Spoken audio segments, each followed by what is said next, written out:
A proposta, então, é de uma atividade em grupo. Esse grupo poderá, então, ser de 2 ou 3 pessoas. Então, vocês têm a opção aí de se organizar em duplas, caso vejam, assim, uma melhor condição de trabalho, ou em trios, quando, então, já enxergam que um trio é mais produtivo que uma dupla.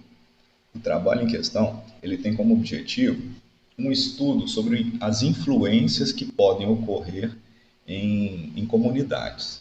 Isso tem muito a ver com questões de as populações terem estímulos ou influências internas ou externas, ou seja, aquelas que dependem da densidade ou que não dependem. No caso em questão, as influências que estão interferindo na comunidade, que são solicitadas aqui no trabalho, elas são divididas em 2 categorias. As influências que têm um vínculo biótico, que são as 3 primeiras que nós comentaremos, e as influências que têm um vínculo abiótico, que são as 2 últimas. Então, no trabalho, vocês terão 5 elementos que geram influência numa comunidade e destes 5, 3 são relacionados aos seres vivos, né, a interferência dos seres vivos na comunidade, e as últimas 2 sobre elementos ambientais, não vivos, né, o meio físico, por assim dizer. Então, no trabalho, você pesquisará sobre situações em que você tem uma competição influenciando na comunidade. Então, ou seja, como que as competições, tanto intra quanto interespecíficas, ou seja, tanto de indivíduos de uma mesma população, quanto entre as populações, e esse último é até mais, digamos, nesse caso, mais interessantes de serem ressaltados numa comunidade. A outra seria a influência da migração, como o processo migratório pode influenciar as comunidades, que alterações um processo migratório pode causar em uma comunidade. A outra seria a predação. A predação nas comunidades, ela é algo benéfico, ela é algo maléfico, ela pode gerar alguma situação de controle ou ela pode descontrolar o equilíbrio de uma comunidade.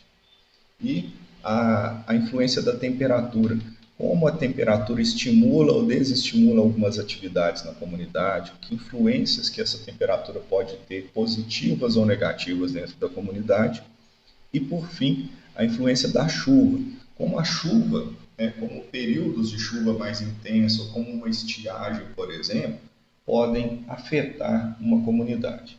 Então, são elementos aí que podem alterar uma comunidade e esses elementos podem ser vivos ou não vivos. E esse, então, é o objetivo nosso de busca de informação.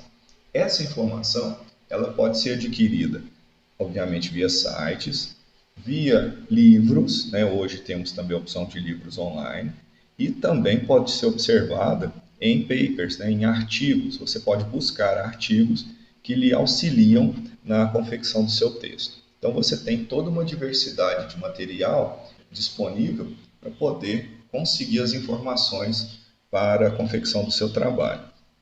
Esse trabalho ele precisa ser entregue de forma dissertativa, né, um texto dissertativo, seguindo as regras da BNT. Então, você precisa ter uma organização, você precisa criar uma organização nesse trabalho e entregá-lo.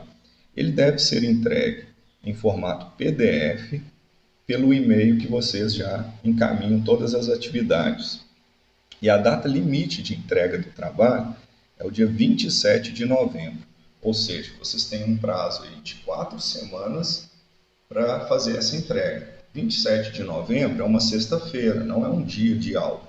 Mas eu achei ele mais interessante para fugir dessa questão realmente do dia de aula, né? Então você teria até uma sexta-feira, dia 27 do 11, às 23 horas e 59 minutos, para entregar o teu trabalho.